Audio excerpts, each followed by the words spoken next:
think I'll use a bit of this and a bit of that and a bit of the other. A very good afternoon. We're at that point of the day where we start to pull the strands together. We start to make sense of it all. Funny enough, I started to make sense of being back here in Israel almost as soon as I got here, just the other day. Years ago, when I first used to come here as a kid, I discovered there was something about this place. There was something different about the way everything was done here. And I encapsulated it all really easily. Israel is one of the few places in the world where everybody queues up nicely. You can be first in the queue and last on the bus. Rega, rega, the two words you only ever need in this country. Rega, rega, along with beseda, beseda. And with those two words, you will happily get by most of the time. But we're here to talk about aviation and the way in which this industry, this phenomenal industry, in all its different guises, has powered us forward. The commercial aviation industry, which is now almost back to pre-pandemic levels. In some countries, it's well beyond. If you look at what US aviation is looking at doing, it's more than 100% of pre-pandemic levels. Europe is about 90, 92%. It'll all get back there in the future. And whilst I realize the prospect of sitting in the seat that you see me in here will give most of you indigestion instead of the delight of the BBJ out there, a sad reality is most of us will be like this. And that's why we need to think about where we're going, what we're doing, how we are doing it, and what might happen next. Now, my experience of your industry, if you like, general aviation, private aviation, whatever you want to call it, it really goes back, it goes back to when John Kennedy Jr.'s plane went down off New England. There will be a handful of people in the room that will remember that story. Now, when that happened, I was a correspondent in New York, late 80s, and the only way, 1890, the only way I could get from New York to there quickly, the whole team that I was with, my journalism team, was on a private jet. And I can remember sitting at LaGuardia Airport, waiting for this plane to arrive. And then, would there be enough seats for all of us? Well, I was bloody determined I was going on it. And the one thing I remember about that plane when it took off was the sheer power. Now, as any of you know, LaGuardia has short runways at the best of times. And this thing went up like a rocket. My first, if you will, taste of the luxuriousness of travel by private jet. And I was then exposed to it again when I went to NetJets and did a big story on them some years later. I flew out to the headquarters and I was fascinated by just how many planes, NetJets, FlexJets, all of them, how many. And then I started to think about it and understand how the mechanics of all this worked. It's an industry that at one side makes absolute perfect sense, and on the other side you think makes no sense whatsoever. I'll show you what I mean. Last week I was in Bangladesh. Anyone been to Bangladesh? Anyone been to Dhaka? Oh, well, there we are. I've got one over on the rest of you. So I'm in Dhaka, and the chairman of a company decides he wants us to film his textile company, and he wants us to film his pharmaceutical company. Now, it's only about 40 miles away. But 40 miles in Dhaka means you absolutely need to get there, well, as you can imagine, by yourself. Because if you were on the road, it would take a very long time. And I saw, and knowing that I was coming here, I was fascinated by this concept. Because when you look at what we were flying over, and you imagine just driving through it, 40, 50 miles of this, you start to realize why he has a private helicopter. Actually, he has about 3 of them, which was very useful for us. It made sense and again, just look at the depth of these sort of things that you've got to drive through. And this is within one city. Never mind if you have to deliver to many places, for example, like they do. One of the largest corporate fleets with more, probably 20-odd aircraft in the fleet. And there's a reason why they do it, because their distribution channels to get executives round, they basically say we can do in 2 or 3 days, which would take us a month if we had to do it elsewhere. But how do you justify this? Because all too often that look, I realize I'm preaching to the choir here. You do not need to be convinced that if you're going to sort of do those supercenters and markets and things like that and get around, you do need some form of aviation.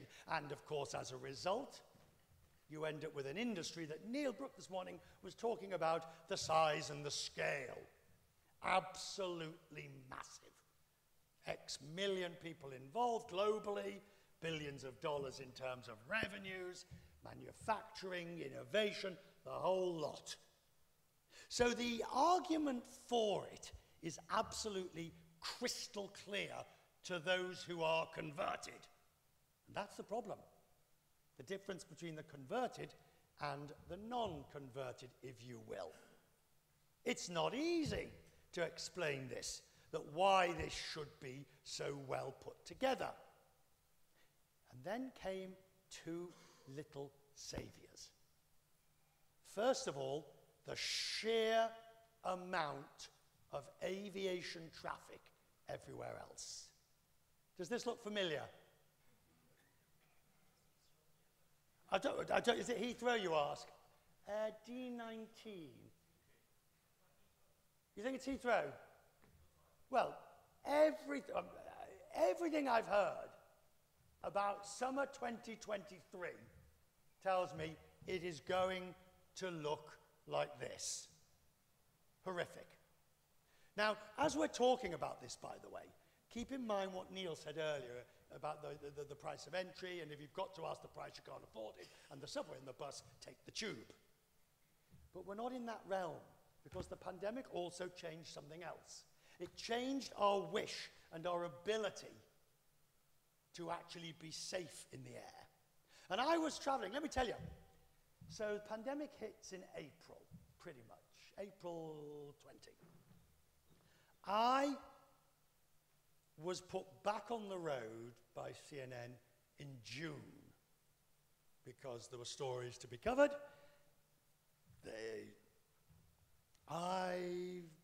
There were days when I would be on a 777 and there would be 7 of us.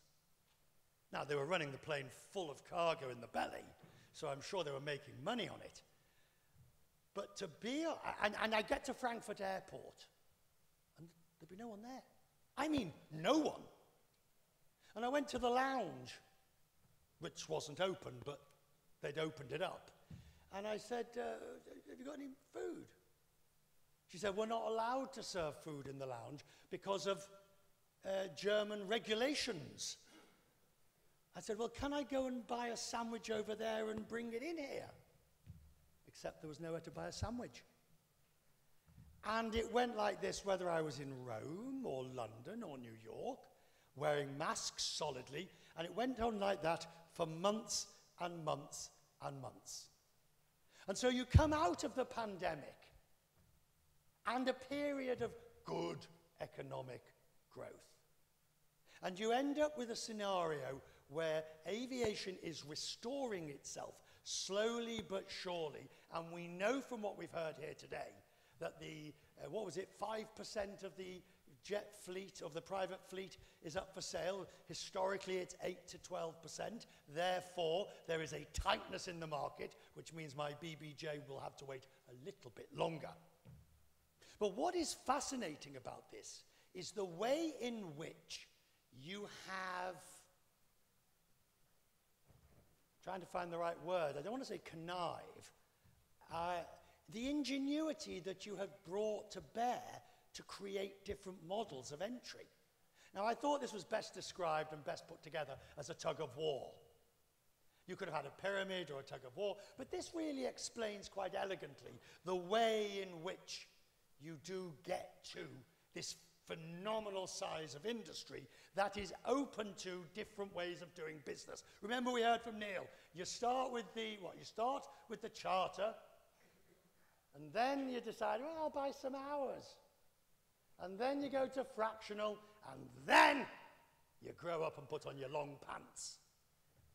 You buy the plane outright. The difficulty, again, is that every one of those scenarios leads you open to some form of criticism. Now, when I said this on the original call that I had, there was a sort of a sharp intake of breath by the organizer. But Gell, to his credit, said, no, absolutely. You must talk about plane shaming, aircraft shaming. You must talk about how all of these things do eventually lead your critics to say there is something wrong. And there's the examples for you. So they ran a contest to see who had the highest. I'm going to look at my notes just because I want to get this absolutely right. They ran a contest to see who was the most inefficient with it. So here you have, if you can, now, Taylor Swift, she generated 8,294 CO2 emissions. She denies that, by the way. After that, you've got Lloyd Merriweather. He comes in at 7,000 tons. Then you have the rapper Jay-Z with just under 7,000, and the baseball star A-Rod at 5,400. So these are all their own planes flying around, and the criticism that they all get as a result. They are not very good, to be blunt, at handling that criticism. One man who is Bill Gates. He has admitted quite openly that, as he calls it, it is a guilty pleasure that I fly on one of his planes. I suspect it's a bigger plane than the one I've shown you there. But he's recognized the reality of it. And I've met Mr. Gates on numerous occasions, and when he and his former wife, Melinda, would go down to Africa, the only way you get it done is on a private jet. But it is ripe for abuse.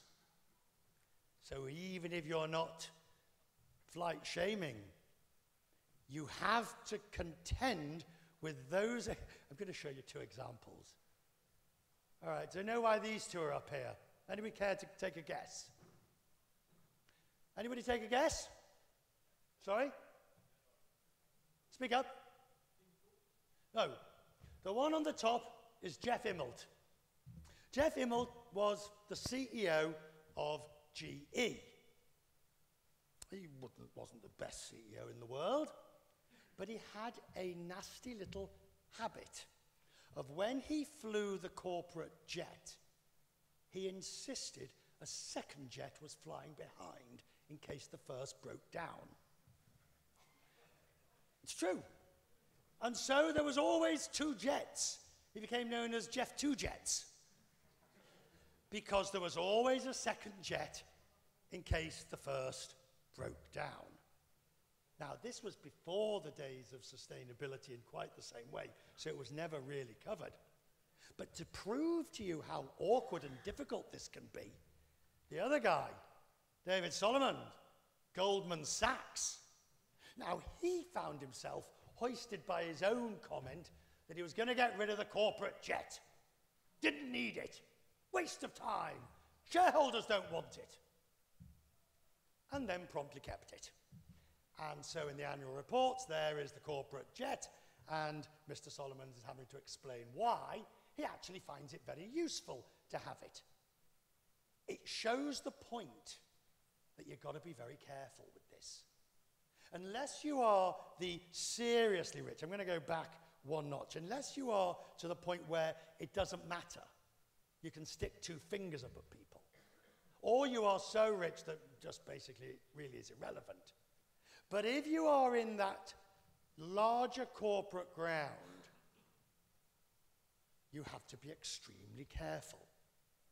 And then, the oldest argument in the book. It's not easy being green.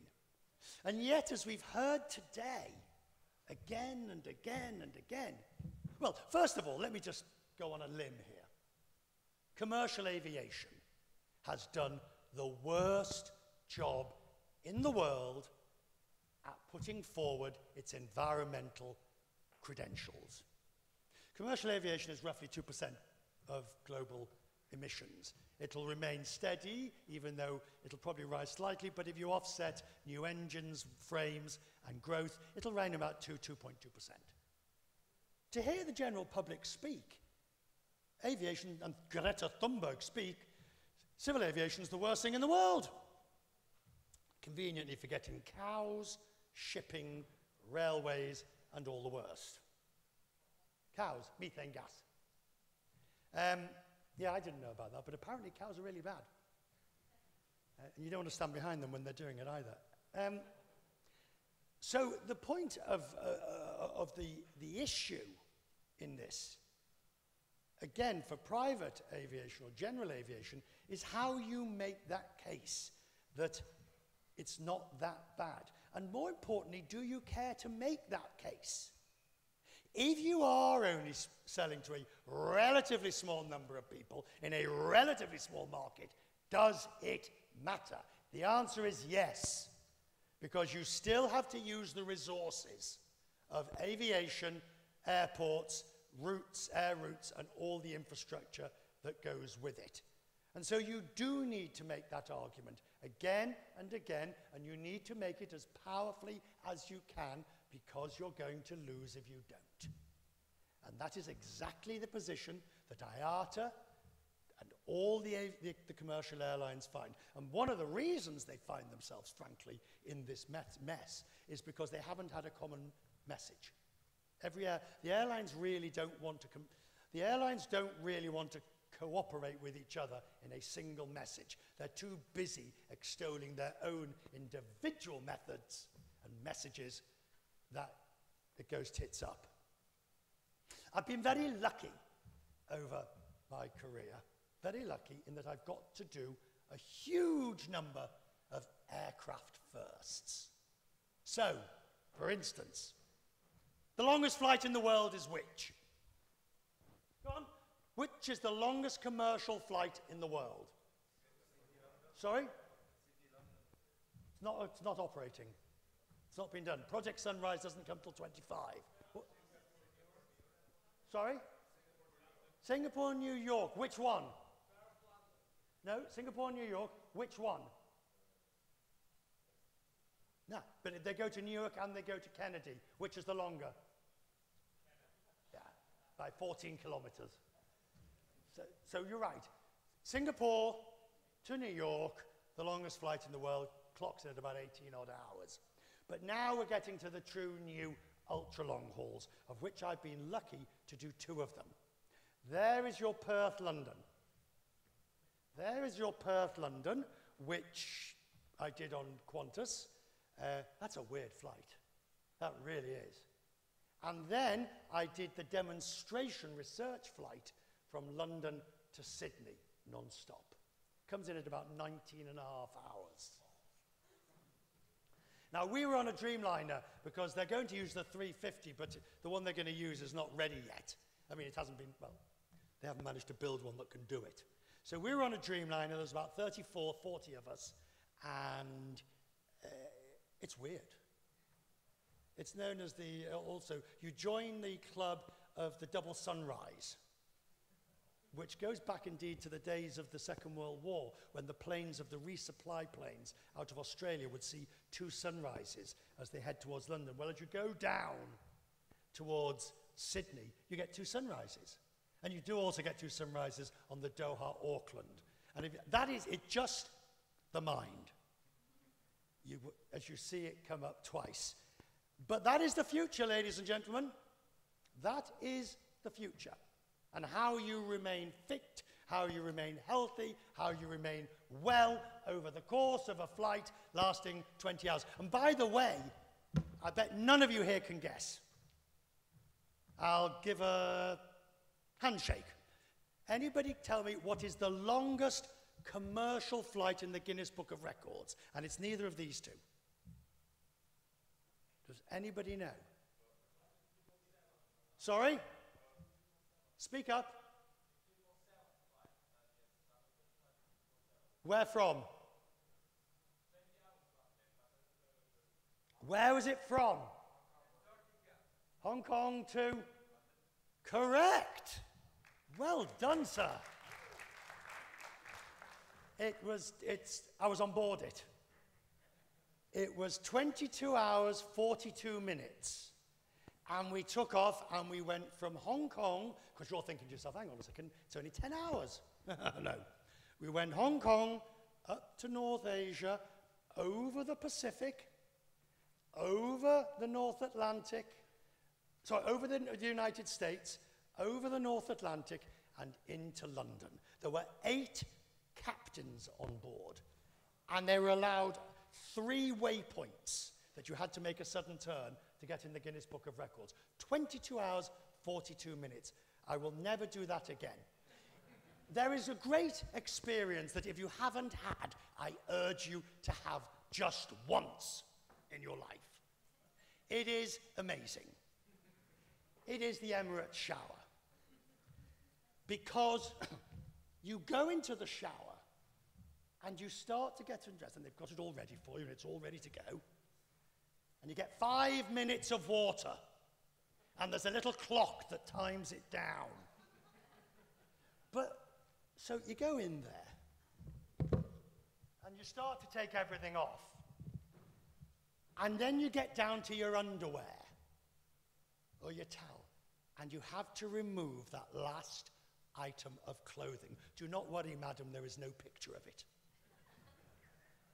You have to remove that last item of clothing, and you suddenly realize I'm standing naked on a plane.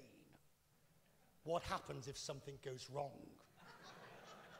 How will we explain the fact that Mr. Quest was found in his all together? The Emirates is at one side of the equation. The first class Emirates. I'm going to go over. Am I all right going over by 5 minutes? Is that okay, anybody? You know, no, I haven't finished yet. No, save that for later. You may want to boo by the end. All right, so then you've got Emirates and you've got all that nice stuff over there. What about low cost? What about the low-cost carriers of the world? 10 airlines, 9 countries, 8 days. 1 journey around the world in low cost. My team and I are flying around the world in 8 days to prove just how far you can travel on low-cost airlines. All right, so that's what we were doing. We went around the world, and there were certain criteria, rules that we had to face. We used basically the same as the round-the-world tickets, the RTW tickets. So we had to cross the Pacific and the Atlantic once. We could not backtrack other than for changing planes, and we had to keep going in the same direction. So, and we had to start and finish at the same airport. So how did we do it? Besides the fact giving my assistants and producers a heart attack trying to organize it, how did we do it? Anybody like to take a guess? How would we get from London to Brussels? EasyJet, right? Okay, Brussels to Prague. We did the other one. We did Ryanair. Okay, what about Prague to Dubai? Sorry?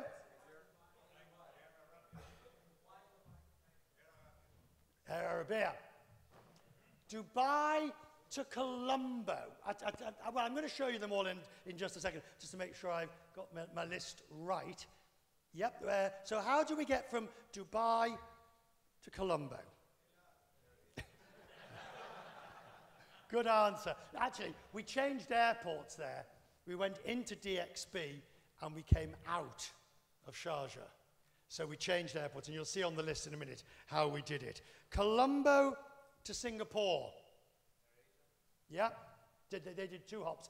They went into KL, We changed planes in KL and on to Singapore.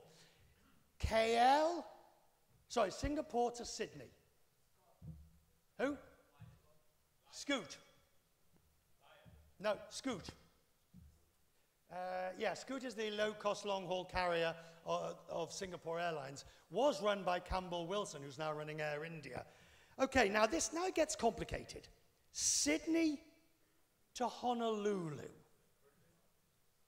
Low-cost carrier. Virgin's not low-cost. How do we get from Sydney to Honolulu? Bingo. Jetstar. Jetstar. Low-cost division of Qantas. Remember, low cost does not refer to the ticket price. Seriously, low cost, when you talk about a low-cost airline, the definition of low cost does not relate to the ticket price, it relates to the airline's costs. And therefore, a low-cost carrier. So how do we get from Honolulu to Los Angeles? I'd be very surprised if any of you are going to get this. Sorry? Well, stand up and take a bow. Stand up and take a bow. An Allegiant 767. Never again. Los Angeles to New York. Thank you. And New York back to London Heathrow. Actually, well, back to London. New York back to London. Gatwick, actually. New York back to, they're not flying. Exactly. Norwegian. Well done. And that is the route that we took. There was the Fly Dubai and the Air Arabia, Air Asia Scoot. And that is how we did it. Around the world, it's a miracle we were all still talking to each other by the end of it. It was fun, and I'd do it again, but not just yet. Everybody always asks me, what's the best aviation story I've ever covered? Or the one story that I remember the most. And it has to be this one. I was on the last flight of Concorde, which, of course, it was amazing. It doesn't matter. Joan Collins was on board, there were a load of stars. Didn't matter. The star of the story was the plane. And I was very lucky to have flown on Concorde several times, but this one was amazing. And you can just see in my face as I get off the plane, like a kid with a new toy. A kid who's found Hanukkah come early, as they, to paraphrase the old phrase. It was amazing. There's the late Lord Marshall as well. What this shows is why we all have a love of aviation. And I think you've really got to put it like this. It doesn't matter whether you're on your own little private jet or you're sitting in row 62B. Yeah, I know what you'd prefer. But think about a plane when it takes off. Think about every emotion of human life is there. Who is going on a plane? Next time you're at an airport, just watch a plane take off. Now, besides the magic of flight, who's on board going to get married? Who's going to a new job? Who's just been fired? Who's going to just got divorced? Who is happy? Who is sad? Who's in grief? Who's in joy? That metal tube, whether it be small or big, is carrying every emotion of human life. And that's why I love it so much. But before I leave you, because I am now well and truly over, I need to ask you all if you will please join me in my new organization that I am setting up. All right? Now, I realize I'm in Israel. I realize these are difficult days, but my new organization does require you all to join me. All right? What? Something wrong with BB? You think I'm asking you something? Surely not. No, no, no. Nothing to do with politics. The organization BB I'm asking you to join Bang babies in business class immediately. That's what I want. I am the president of BB. And on that note, ladies and gentlemen, I've looked at the Boeing business jet. I saw all the aircraft that were there yesterday. I dropped many, many unsubtle hints about, I'm going back to New York soon. And then, can you imagine I'm going back to New York tomorrow? Again and again I tried to suggest, but for me tonight, it will be 17L, not the BBJ. Thank you.